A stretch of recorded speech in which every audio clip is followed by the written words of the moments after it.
In my younger years, I never imagined the challenges life would bring. Growing up in a simple home, I valued stability and believed strong relationships and trust were the foundation of life. This belief carried into adulthood, where I focused on my career, my wife, and our children, unaware that the very things I valued would one day be tested. Through marriage and fatherhood, I assumed love and loyalty were unshakable. My wife and I built a life together, or so I thought. We raised two great kids and managed our careers, and I felt secure that we could handle whatever came our way. But trust was unraveling long before I realized it. One evening, after a typical day of work and family time, playing with the kids, sharing dinner, and watching a baseball game, I felt a deep sense of peace as my wife fell asleep beside me. I had no idea it would be the last normal day of my life. The next day, around noon, I got a frantic call from Carrie. She was crying, saying something about our son, Troy, kidney disease, and the hospital. I rushed there and met with Dr. Firstos, who explained that Troy had been admitted with severe pain.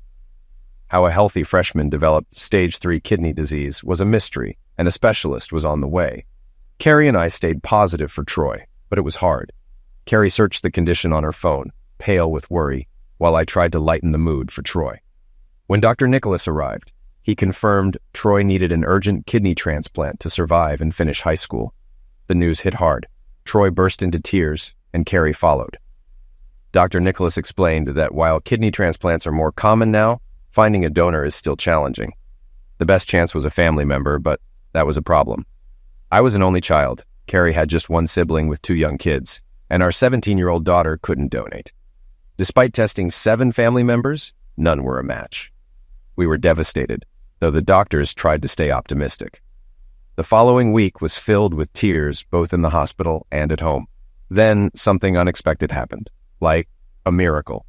Carrie reached out to Sergio Santiago, an 18-year-old we called our nephew, the son of close family friends Jorge and Robbie Santiago. Although we thought we weren't related, it turned out Sergio was a match for Troy as a third-party donor. Dr. Nicholas was excited. "A family match is best, and a half-sibling is almost as good," he said. "But he's not a stepbrother," I replied, stunned. Realization hit hard. My mind stopped for a moment, then everything came crashing down. While it felt like a miracle for Troy, I knew my marriage was over. I looked at Carrie, who seemed to shrink in front of me. "Carrie, baby," I whispered, but she looked away, her face flushed. "I can't focus on anything but Troy right now," she said. "I had to try for Troy's sake," she added. "Thank you for finally thinking of someone else," I responded flatly. Our marriage was clearly over, but we had to save Troy. "How long until they get here?" I asked. "They'll arrive Thursday," she answered softly. "Fine, they can stay with us as usual," I said, resigned. The Santiagos had stayed with us about 6 times over the years. Our basement was a guest suite with 2 bedrooms and a full bath, not as luxurious as the hotels they usually stayed in, but they were family. Carrie and Robbie had been roommates at Iowa State for 2 years, and Robbie was already dating Jorge when I started seeing Carrie. At first, I didn't get along with Jorge, who came from a wealthy Spanish family and seemed like a spoiled playboy. But eventually I saw he was a good guy, just out of touch with the real world. We became friends mostly because our wives were best friends. There were even campus rumors that Carrie and Robbie were more than friends, but I never saw any proof. Robbie and Jorge married 6 months after we graduated, with Carrie as a bridesmaid. 6 months later, Robbie was a bridesmaid at our wedding in Champaign, Illinois. Life became incredibly hectic after Troy's diagnosis. Dialysis became part of our daily routine, with doctors and nurses constantly around. We had to prepare for the surgery, post-op care, medications, and the mental toll. It was overwhelming for a 14-year-old like Troy, who had been strong, athletic, and quick-witted until this hit. Now, he was scared and in pain, and I felt helpless. Carrie was suffering just as much, but I didn't confront the bigger issue yet. I worked half days that week, trying to focus on something other than Troy's illness and Carrie's affair. Work was the only part of my life that didn't hurt. At home, Carrie and I were rarely alone, and when we were, our daughter AJ was usually with us, making it impossible to talk. At night, we shared the bedroom, but only to sleep. Exhaustion became a welcome escape. Normally, the Santiago's arrival would bring a festive atmosphere, but this time felt different. The usual hugs went around excluding me, and the mood was subdued. I stood back, feeling a mix of anger and nausea. After a few minutes, Robbie noticed me, blushed, and came over to give me a tight hug. I'm so sorry, Josh. Honestly, she whispered before pulling away. I nodded, not saying a word. Everyone was watching me. Neither Troy nor AJ knew the truth about their connection to Sergio, and they just assumed his match for Troy was an incredible coincidence. We adults decided to keep the secret for now. Sergio had known for 4 years, apparently understanding the story his parents told him. Everyone seemed to have accepted it, except me. I doubted I ever would. Once the Santiagos settled in, Carrie and Sergio went to the hospital to visit Troy, while AJ and I stayed home. As soon as Carrie's car pulled away, AJ confronted me. What's going on, Dad? I'm not stupid. Something's up between you and Mom, and it involves Aunt Robbie and Uncle Jorge. If you don't tell me, I'll ask Sergio. He tells me everything. It's hard to hide things from smart kids, and AJ was sharp. I decided to tell her what I knew, which wasn't much. I explained that her mother had cheated on me with Jorge, and that Sergio was her and Troy's half-brother. That's why Sergio was a match for Troy.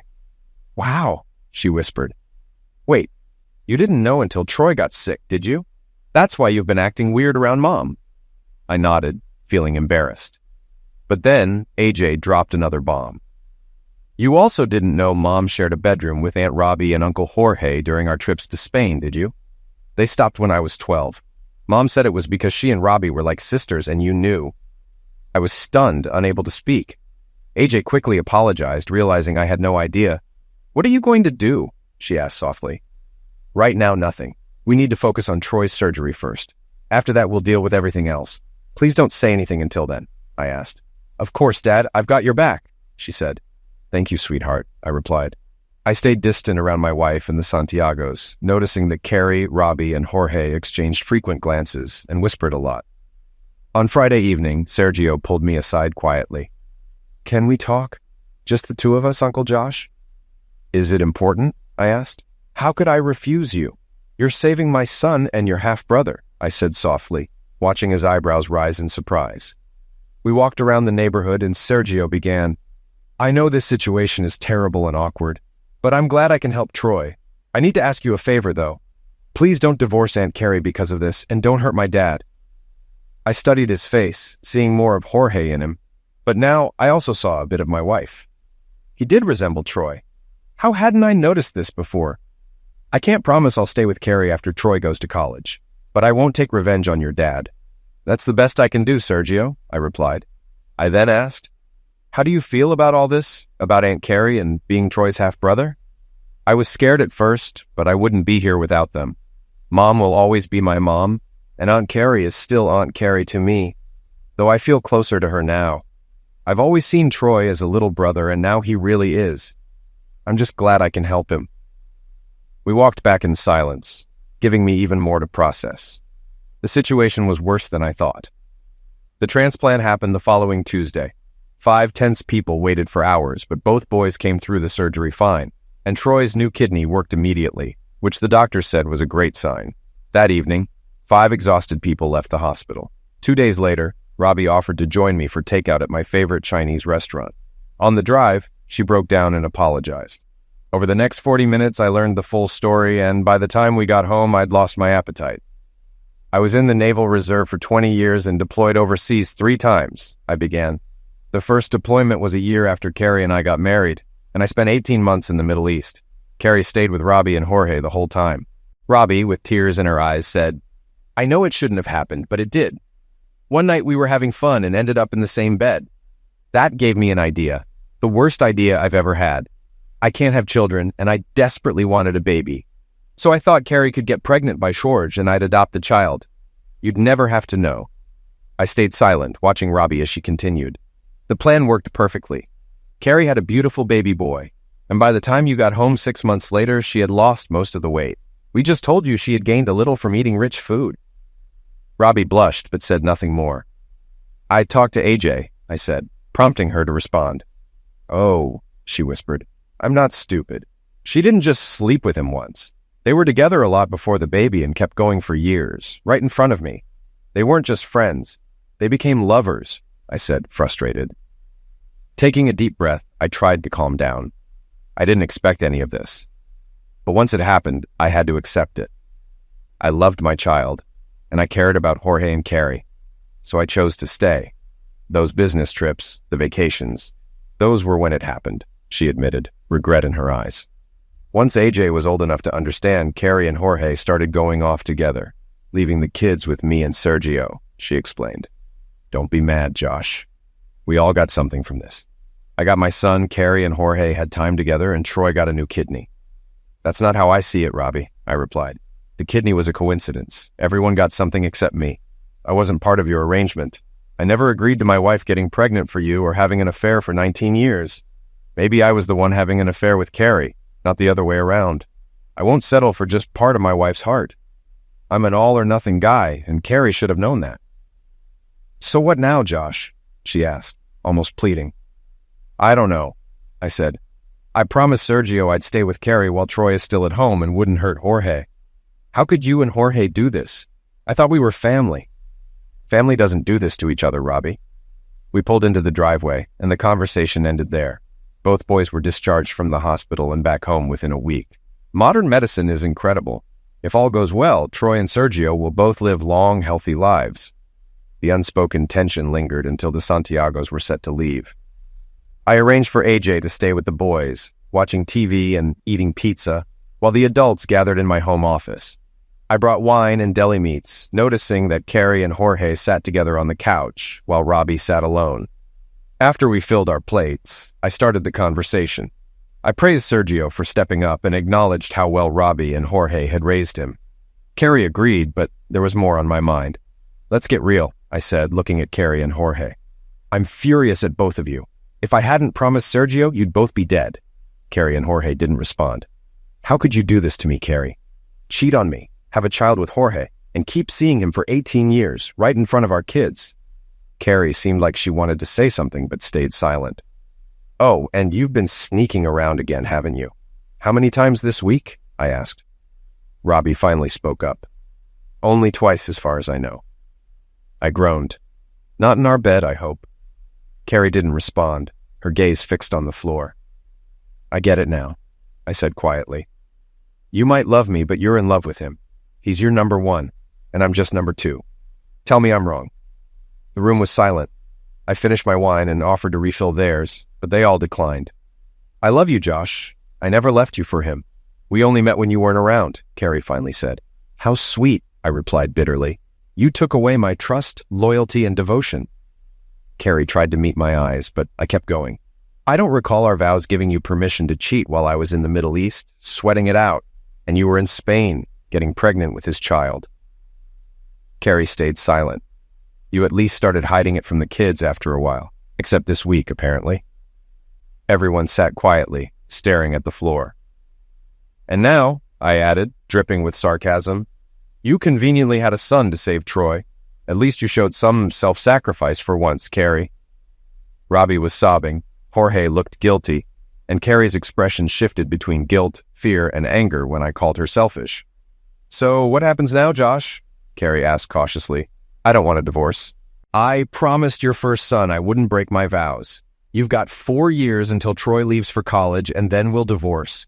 We won't discuss this in front of him, I said firmly. But you will tell him that Sergio is his half-brother, and I'll be there to ensure you tell the truth. A story about a woman who cheated, not a romanticized affair. Carrie's face went pale. Troy will be happy to know Sergio's his brother. They're already close, I added. AJ accepted it after getting over her anger at how you treated me. Does she know everything? Carrie asked shakily. What did you tell her? I didn't have to tell her much. She's smart and figured out most of it on her own. There are some gaps you should fill in, though, I said. She knew enough, but because of your lies, she never came to me. She only told me what she suspected. When I asked, she felt guilty for not speaking up sooner. Troy, though, still doesn't know anything. And of course, Sergio has known for years that you two made a mockery of our marriage. Carrie blushed deeply, swallowing hard as I continued. I've seen the pity in Sergio's eyes over the years. It's great when a teenager looks at you with pity because he knows his father and your wife have betrayed you. Everyone got something from this except me, I said, my voice sharp. I was written out. That's not true, Josh, Carrie said weakly, her voice cracking. I love you. I've been a good wife and mother. If it weren't for this kidney situation, you'd still be happy and clueless. Why can't we go back to the happy times? I never refused you, Zex. So I should be happy as your second choice just because I didn't know? I asked, disbelief rising. I was supposed to be your only one, no other numbers. Was I ever your number one? Her eyes flicked away. At the beginning, she mumbled. When we first got married, before I moved in with Robbie and Jorge. So you weren't thinking of Jorge when we made love? I asked, the pain clear in my voice. How could you give me 2 children if you loved someone else? I thought you deserved children of your own. I love you, remember? She pleaded. Right, I said bitterly. And judging by your actions, you love our kids just as much as you love your child with him. Carrie made a face, glancing at Robbie and Jorge, perhaps seeking support, but none came. We should discuss this privately, not drag Robbie and Jorge into our problem, Carrie said sharply, trying to deflect. Are you serious? I shouted, unable to hold back. Robbie and Jorge created this problem. All 3 of them went pale, clearly nervous. I've promised Sergio, and I'll keep that promise, I said, calming myself. But Carrie, I need a promise from you. Stay faithful until Troy leaves for college. No trips to Spain without me, no visits to Jorge while I'm away for reserve duty. Faithful means faithful. If you break this, I'll break my promise to Sergio and file for divorce immediately. Understood? Robbie gave a slight smile, seemingly understanding the seriousness. Carrie and Jorge sat in stunned silence. Thank you, Robbie, I added. This promise helps you too, doesn't it? After a moment, Carrie nodded. Good, I said, more relaxed. Wine, anyone? Once the Santiagos returned to Spain, I moved into the basement guest room. Carrie and I hadn't had sex since Troy got sick, which now worked in my favor after learning about her affair. Don't be childish, Josh, Carrie snapped one evening. We had sex so many times while I was with Jorge and you didn't know. Exactly, I growled. I didn't know. Now that I do, my feelings have changed. Carrie looked stunned, as if she hadn't anticipated how this would unfold. Modern medicine is incredible. 6 months after surgery, Troy was back to his old self, joking around and acting like a typical teenager. Although he had to take medication for transplant rejection and couldn't play football, his life was nearly back to normal. I felt it was time to tell him the truth about Sergio. Carrie, however, wanted to leave things as they were, hoping Troy would figure it out on his own. Seriously? I asked. That's what you told me? After some hesitation, Carrie agreed. Troy had just turned 15, and I knew this conversation wouldn't be easy. I could only hope Carrie understood that too. When we finally told him, Troy took the news that Sergio was his half-brother pretty well, since they were already close. But the how was harder to handle. Wait, did you sleep with Uncle Jorge? But you were married to Dad. That makes you a traitor, he shouted, clearly hurt. Carrie started to argue, but I squeezed her hand, stopping her. She fell silent, ashamed. After a long pause, I said, Yes, but that's between me and your mom. I didn't know until you got sick, and she called the Santiagos for help. Sergio saved your life, so show some gratitude. Troy lowered his head, still upset, and I understood. If anyone had the right to be angry, it was me. But this was between me and Carrie. We'll get through this, I added. I'm not leaving. That's why I moved to the basement. AJ, sitting nearby, looked like she wanted to speak, but I motioned for her to stay quiet. Carrie sat beside her, looking like the weight of the world was on her shoulders. A few months later, AJ headed off to Central Michigan University. Troy asked if he could go with her. While it seemed like a joke, I saw from his expression that he was completely serious. At home, with just Troy and me, Carrie and I were at least civil to each other. We did all the usual parenting duties, like attending his school events, but our relationship was entirely for show. From the outside, we appeared to be a perfectly normal, loving couple. Even though I could see how much the act was wearing on Carrie, I didn't care. I was focused on living my life and enjoying being a dad to my son. What bothered Carrie the most was that we lived separately at home. There was no touching, no sweet words, no playful jokes, and definitely no closeness. She couldn't just roll over in bed and expect something to happen because I wasn't there. Literally. I was in the basement guest room. The lack of closeness wasn't easy for me either, but knowing about her affair dulled my desire enough to deal with it. One evening, about 3 months after AJ left for school and Troy was out with friends, Carrie came down to the basement. Josh, can't we at least go back to being us? Physically? She asked softly. We always had a good sex life. I never turned you down. Can't we at least return to that? I know you're human and you have needs, she pleaded. I looked her over. She was still a beautiful woman with a nice figure. It would just be sex, nothing more. I wasn't in love with her anymore. Though I still cared about her, the love had faded. I knew I could go through the motions, but it wouldn't be the same. I'd get mine, and she'd get hers. That would be it. I guess so, I said slowly. But you'll have to come to my room. Knowing what I know now, you've tainted our marital bed too many times, and I won't touch you in it again. Yes, okay, I understand, she said, nodding. I'll come down in a few minutes. I just need to freshen up. She left, and I sat there feeling the weight of everything. Carrie's version of getting ready included some makeup, perfume, and a quick touch-up of her hair. When she came into my room a few minutes later, she was wearing my favorite lace teddy under her robe. Without a word, she dropped the robe and spun around for me. As I watched her, I had to force myself to think of Jorge to keep my excitement in check. It felt mechanical, detached, and wrong. After we were done, I rolled off her, lying back and feeling the physical release, but nothing emotionally fulfilling. There was a time when I would have enjoyed holding Carrie in the afterglow, but those days were long gone. I lay there staring at the ceiling while she quietly cried beside me. She must have sensed what I was feeling because she silently got up, put on her robe and lingerie, and went back upstairs without saying a word. There was no conversation, no pillow talk, just cold, empty silence. When I went upstairs to watch TV in the family room, I heard the shower running in the master bathroom. I sat there in gym shorts and a t-shirt, waiting for Troy to come home. When he arrived, he walked in with a concerned look on his face. "Dad, you haven't taken Mom out to a restaurant, a club, or anywhere else for months," he said. "Are you ever going to forgive her and be a real couple again?" I paused, thinking over his words, knowing this was a pivotal moment. I needed to choose my words carefully. Troy waited while I collected my thoughts. "Troy, I don't think I'll ever be able to forgive her enough to go back to what we had, or what I thought we had," I said slowly. "It was all fake. It was a lie. Your mother loves Uncle Jorge, and I'm just her fallback plan. Now that I know that, how can I go back to it? Football teams have backup quarterbacks, but marriages don't have backup husbands." Troy looked shocked, but I could see a flicker of understanding in his eyes. He nodded slightly, his face softening. Without another word, he went to his room. Carrie understood the truth too. Every few weeks she'd ask for personal time, which became our code for sex. Maybe she was secretly seeing someone else, but she knew that if she got caught, whatever followed would be on her. That wasn't my problem anymore. I was just going through the motions, meeting a physical need when necessary, but my heart wasn't in it. I don't know if Carrie felt the weight of Troy's graduation like I did. Maybe once she would have, but by then I had long since stopped caring about how she felt. I didn't love her anymore. I still cared for her in a basic way. We had history together. But her years of deception had worn my emotions down to nothing. I used to believe that hate was the opposite of love, but I learned that the real opposite of love is indifference. Troy left for the University of Oregon with 2 weeks' worth of clothes, 14 pairs of underwear, an iPad, a laptop, a cell phone, headphones, and a couple of boxes of other things. College life had definitely changed since my day. He was excited and talked almost non-stop during the 2-day trip. It felt like a 16-hour monologue. I don't think Carrie got more than a couple of words in, and I didn't even say that much.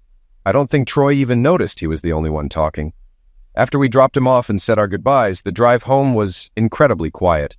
I drove for about 12 of the 16 hours. Carrie, as usual, was the navigator, which meant she was in charge of most of the music. If I hear another Michael Bolton ballad, I might lose my mind. I could tell Carrie was feeling melancholic about both kids almost being out of the house. Don't get me wrong, Carrie was a great mom, and I knew she loved the kids far more than she ever loved me. I might not have been her favorite, but AJ and Troy were her top priorities. Her mood was gloomy, and I could tell she wasn't thinking about the big picture, which was fine. I had stopped caring about her thoughts a long time ago. When we finally pulled into the driveway, I handed Carrie an envelope. She took it like it was something toxic, burst into tears, and ran into the house. I stood there for a moment, feeling oddly small.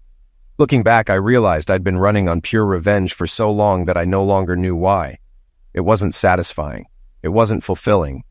It was just sad. I had kept my promise to Sergio.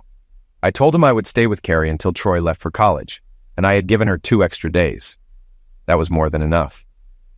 I was lying in my basement room when I heard Carrie knock on the door. It was unlocked, so I told her to come in. "Do you hate me now, Josh?" she asked softly. "Did I ruin everything?" "Yes," I said without hesitation. "You destroyed everything. But I don't hate you, Carrie. I just don't care about you anymore. But we had something good for so many years, until you found out, she said, her voice trembling. Is that true? I interrupted. It was all a lie to me.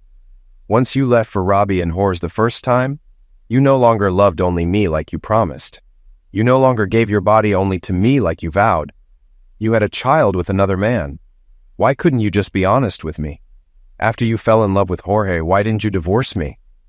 Carrie began crying harder, struggling to find the words.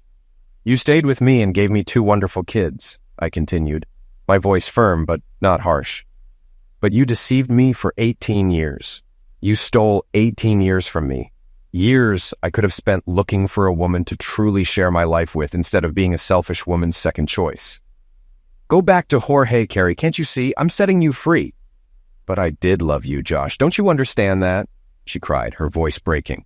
I couldn't have stayed with you for 20 years if I didn't love you. I may not love you the way I love Jorge, but I do love you. I shook my head. Your definition of love is different from mine, Carrie. If you truly loved me, you would have done right by me. You wouldn't have kept me as your backup. I should have been your number 1. I deserve to be the man you were in love with. By deceiving me, you never gave me the chance to choose between being your second option or finding someone who wanted me as their first. I stood up, my voice softening slightly as I spoke the next words. You gave me 2 wonderful children. We had a good life, or at least it seemed that way to me, but everything vanished into thin air. Carrie stayed silent, her tears streaming down. You apparently got what you wanted, I continued. George got what he wanted. Robbie got what she wanted, and what did I get? I got nothing. Carrie started to speak, but I raised my hand to stop her. So, what was your plan after the kids left home? Assuming I never found out about you and Jorge? Her mouth opened, but no sound came out. It took a few seconds before she finally spoke. I guess I always thought I'd go back to Spain, to be with Jorge and Robbie, she said quietly, her voice barely audible. I'm sorry, Josh. I guess I never considered you in my long-term plans. I know, I responded just as softly. Carrie took a deep breath and nodded. I won't fight anything in the divorce, she said weakly, her voice almost a whisper. I was surprised that both of our kids were unhappy with my decision to divorce their mom. At first, they were upset with her for cheating on me for so long, but I think Carrie managed to convince them that her love for me was genuine. As for her love for Jorge, it had gone on for so long that they rationalized it. They even managed to convince themselves that I would be okay being their mom's second choice. And Robbie's fine with it. Why can't you just accept it like she does? AJ asked me one day, her tone accusatory. And Robbie helped plan it all, I said. She, Uncle Jorge, and your mom were making plans without me. Everyone but me was in on it. Why wasn't I? Because your mom knew I wouldn't agree. It's easier to ask for forgiveness than permission, right? I paused, noticing AJ's defensive posture and knowing she wouldn't back down easily. Let me ask you something, AJ, I said, leaning forward. When you get married, would you let your husband have a mistress? One he cares about more than you? No! I'd kick his bum if he even suggested it, she said fiercely, her eyes flashing with anger. Exactly, I said softly. And yet I'm supposed to just get over it? Because it's been going on for 20 years, that makes it okay? So, how's Aunt Robbie? AJ winced and looked down, unable to respond. The conversation ended. My assumption that Carrie would move to Spain after the divorce was confirmed by the kids. I admit I missed the communication and family dynamics, but not the life we had because it was never real. I realized I no longer trusted women and sought help from a psychologist. I wasn't looking for a new relationship, though. I went on a few dates and occasionally, very rarely had sex, but it wasn't a priority anymore. I was surprised to find that among women in their 40s and 50s, there seemed to be a lot of singles. I guess I never noticed that when I was supposedly happily married. The dynamics between men and women had changed over the past 20 years. Back when I was single, it was mostly men doing the pursuing. Now, it felt like it was a 50-50 deal. It took some time to adjust to the new way of things. I have to admit, it's quite an ego boost when a woman approaches you to start dancing. It was the last person I expected to see when I opened the door one day, about 2 years after the divorce. It took me a few seconds to realize who I was looking at, even though she hadn't changed much since I last saw her. Robbie Santiago was still a stunning woman. Come in, Robbie, I said, still in shock. What brings you here? Can I visit an old friend if we're still friends? She asked timidly. She accepted the coffee I offered, and we sat down in the family room. She shifted in her seat and cleared her throat. "You haven't answered me, Josh. Are we still friends?" she asked. I wrinkled my face, thinking, "We used to be friends. At least, I thought so." "Then I realized you didn't think so," I started to say, but she cut me off. "No, that's not true," she said quickly, her voice rising. "I always considered you a friend." "If I were a friend, how could you treat me the way you did?" I asked. "I was selfish and incredibly stupid," Robbie said, her voice cracking. "I never really thought about the consequences of my actions because I trusted Jorge and Carrie. Carrie was like a sister to me. I never imagined things would turn out like this. I went along with it because I managed to get Sergio out of the deal. And after that, for all these years, it was just a few days here and there. I like that you forbade her from seeing him for those few years. But then you divorced her and sent her right back to him, and into my life." She looked down, her voice trembling as she added, "I think after all these years, I'm tired of being his second-best woman. Now I fully understand what you meant." "It hurts, doesn't it?" I asked smugly, watching her avoid eye contact. Finally, someone felt remorse. "I think we can be friends again, in a way," I said after a long pause. Friends bound by shared experiences.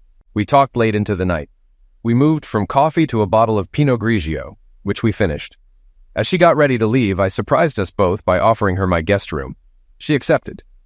Honestly, it felt funny to get a piece of my old life back. I think we both enjoyed reconnecting.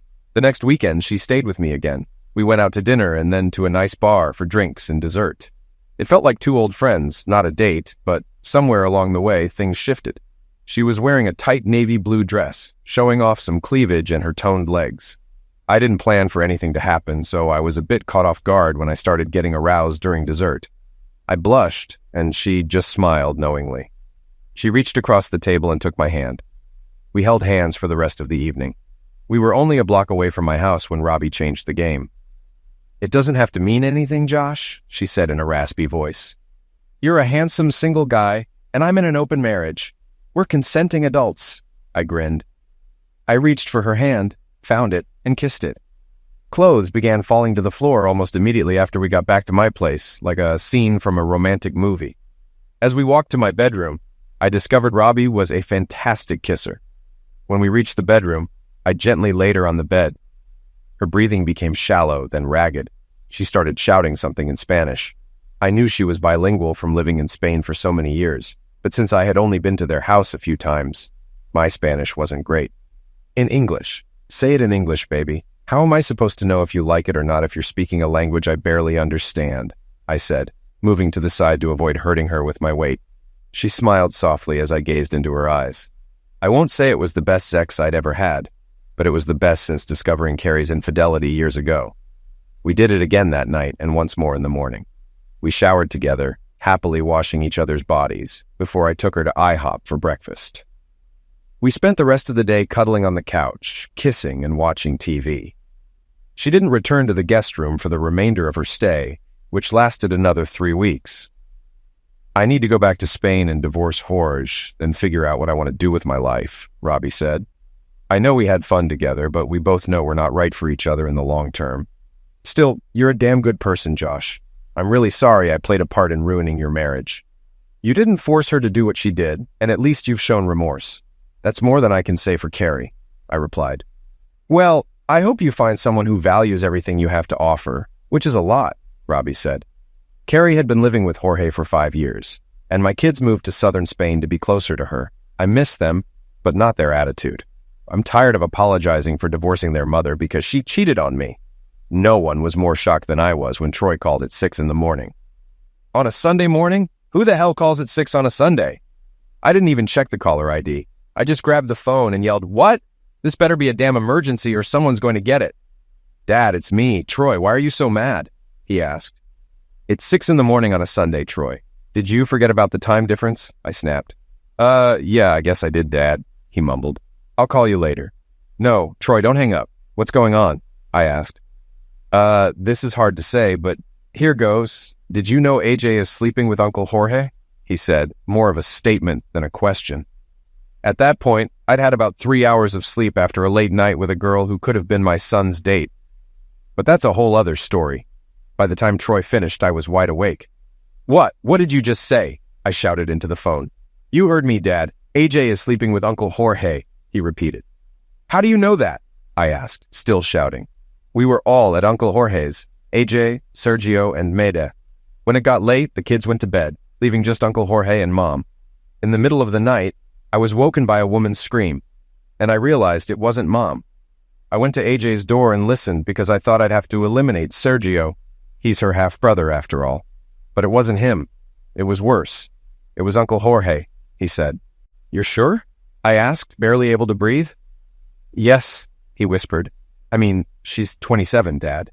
She can decide who to sleep with, but still, it's creepy. You know what I mean? And your mother doesn't care? I asked. He hesitated. I'm not sure she knows, he said. 2 days later, I stood at Jorge's front door, waiting. When Carrie answered, she gasped. Josh, what are you doing here? She asked, clearly shocked. I was in the area and wanted to see my kids. Is there a problem with that? I asked harshly. She stepped aside and let me in. Why didn't you call? You could have stayed here if we'd known, she said. I glared at her as all 3 kids and Jorge entered the room. The kids rushed to hug me, but Jorge kept his distance. The kids started talking at once, but quickly quieted down. When I approached Jorge with fury in my eyes, he raised his hands in surrender. It didn't matter. I'm not a great fighter, but I can hold my own. This time, rage was on my side. I swung my fist in frustration, aiming to push him back, and he stumbled, clearly taken by surprise. He stumbled back, and I strike him in the stomach with both hands. I stepped back, breathing heavily as everyone stared in shock. Uncle Josh, you promised you wouldn't hurt Dad for what he did to Aunt Carrie, Sergio yelled, staying in place. I glared at Jorge, who was writhing in pain while Carrie rushed to him. I didn't break my promise, I yelled back. He got this knocking for touching my daughter, your half-sister. Did you know he had sex with your sister? I asked, turning to Carrie. Her face went from fearful to stunned as she looked at me, then at Jorge. What is he talking about? She asked, her voice trembling. Jorge was curled up, bleeding and whimpering. I'm old enough to choose who I sleep with, AJ said, stepping forward. I don't need your permission. Yes, you're old enough to make your own mistakes, like sharing a man with your mother, I spat, still furious. Even if that man ruined your parents' marriage. But you, like your mother and that idiot on the floor, are old enough to understand that every action has consequences. His actions gave me the chance to do what I couldn't do before. For entertaining your mother, I promised Sergio I wouldn't hurt him back then. Sergio stayed silent, his eyes wide. Thank you for giving me the chance to do something I should have done long ago. But AJ, your choice of partners is troubling, given everything that's happened. AJ blushed, glancing between me and her mother. Sorry, Mom, she muttered. Carrie's gaze shifted to Jorge, still groaning on the floor. I saw the moment her expression hardened. Without hesitation, she swung her leg as hard as she could, kicking Jorge square in the face. He groaned and passed out instantly. Nice shot, Mom, Troy said, clearly impressed. Sorry, Uncle Josh, I didn't know about Dad and AJ. It's just wrong, Sergio added, his voice filled with disbelief. Yes, Sergio, but it's not your fault, and it's not your job to apologize, I said, trying to calm down. Kids, it was great seeing you. Though, AJ, we've got a lot to talk about at some point. I turned to Carrie. It wasn't exactly nice to see you, but I've got some sightseeing to do before I head home. Now, if you don't mind. I walked to the door, but stopped. Oh, by the way, you have my number. If that idiot on the floor decides to press charges, just give me a call. I'm not running. That won't happen, Uncle Josh, Sergio said firmly. I promise. Dad and I need to have a talk, too. I left the house, my mind spinning from everything that had just happened, and the shocked looks on my kids' faces stayed with me for a long time. As I walked away, all I could think about was how absurd the whole situation had become. Family drama, betrayal, and difficult choices. It all felt surreal. A few days later, I found myself on a plane, preparing for my first skydive. Everyone screams when they land after their first jump, and I was no exception. It was incredible. My feet touched the ground first, and since my legs were outstretched, I landed carefully on my bum and screamed in excitement. I quickly jumped to my feet, grabbed the parachute, and felt my heart pounding so hard it felt like it might burst. Yes, yes, yes! I shouted again as the jump master came over, congratulating me and checking if I was okay. Great jump, Josh! he said enthusiastically as I collected my gear and headed back to the garage where people were waiting to greet me. I was sweating profusely, and all the sounds around me seemed louder and more vivid. Maybe this is what a near-death experience feels like, I thought. Okay, maybe I went overboard with that, but after the birth of my kids, this was the most amazing thing I'd ever experienced. Better than marriage, even better than my first time having sex. I couldn't fully describe what I'd just been through. At 51 and divorced for years, I'd been practically living on autopilot, but my recent trip to Spain had given me a new spark. More specifically, knocking up Jorge Santiago had done wonders for my mood. The day after I got back to the States, I practically jumped out of bed. I laced up my New Balance sneakers and hit the road. I had gotten back into jogging over the past year, but getting in shape had been tough. That morning, though, I almost skipped into work, filled with energy. My receptionist, Teresa, noticed right away. 5 minutes after I walked in, she appeared at my door with a cup of coffee and a notepad, giving me a knowing look.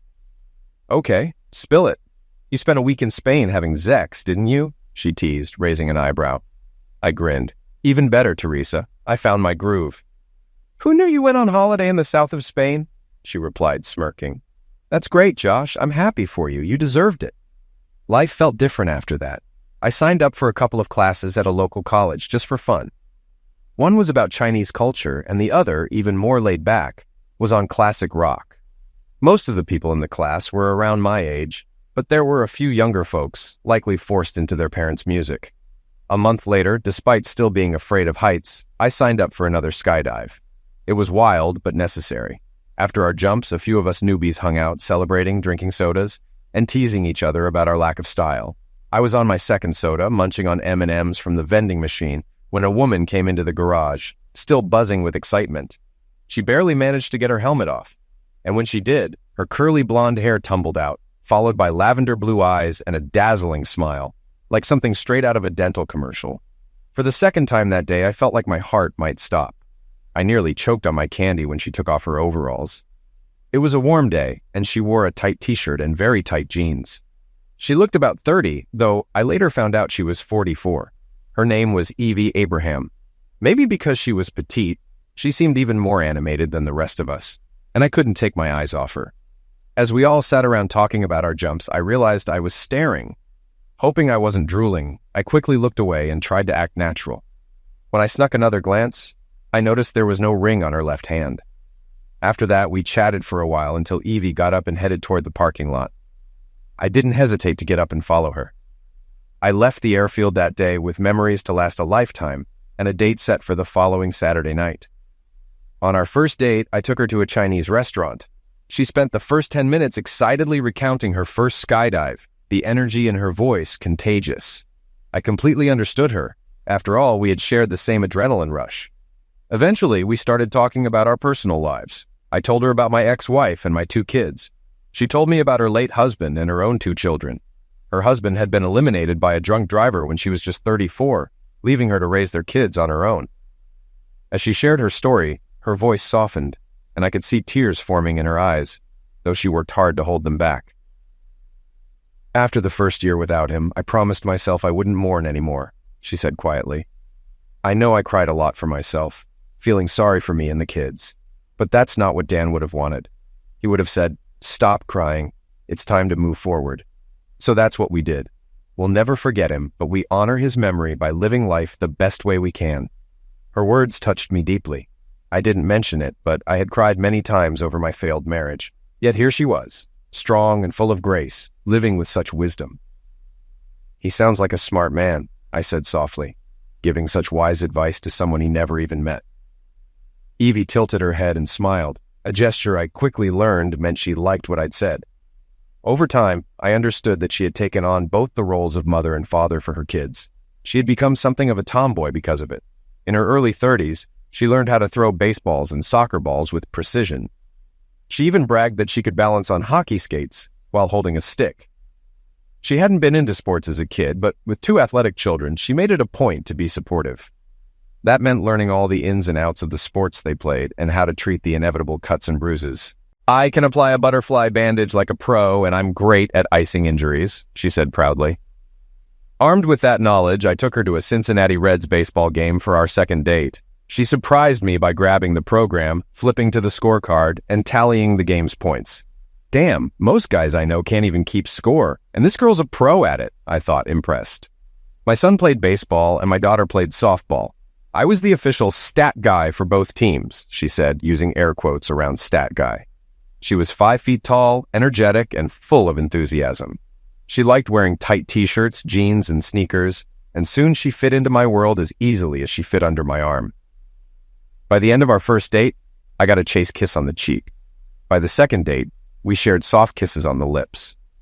After that, the kissing became more intense, but I didn't feel like it was the right time to push for more. That changed on our 6th date when she made the first move. "Am I not doing it for you, Josh?" she asked while we were kissing on her living room couch. "I mean, you haven't laid a finger on me yet, and I really want something more from you than just a finger," she teased, tilting her head with that familiar smile. I felt my face flush like a teenager. "It's been a long time for me," I stammered. "No, not for this," I replied, seeing Evie grinning like the Cheshire Cat. "I just think we could have something special, and I guess I'm afraid I might ruin it." "Oh, honey, that's not going to happen. At least not for me. Now, how about you show me how fast you can get unclothed?" she said, her eyes sparkling. 6 months later, we were engaged. 6 months after that, we had a small wedding with just her 2 children, my son and Sergio. AJ, though invited, chose not to attend because I hadn't invited her new husband, George, whom Carrie had divorced almost immediately after discovering he was sleeping with her daughter. No wonder we didn't go to Spain for our honeymoon.